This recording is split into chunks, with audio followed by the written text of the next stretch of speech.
సరుబుజ్జిలి మండలం వెన్నెలవలస గ్రామంలో ఆమ్దలవలస ఎమ్మెల్యే కూన రవికుమార్ గిరిజనులు తిరుగుబాటు, థర్మల్ పవర్ ప్లాంట్ మాకొద్దని నినాదాలతో నిరసన.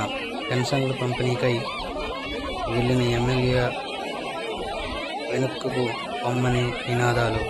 వందలాది మంది పోలీసుల సహాయంతో గిరిజన గ్రామాలకు వెళ్లిన కూన రవికుమార్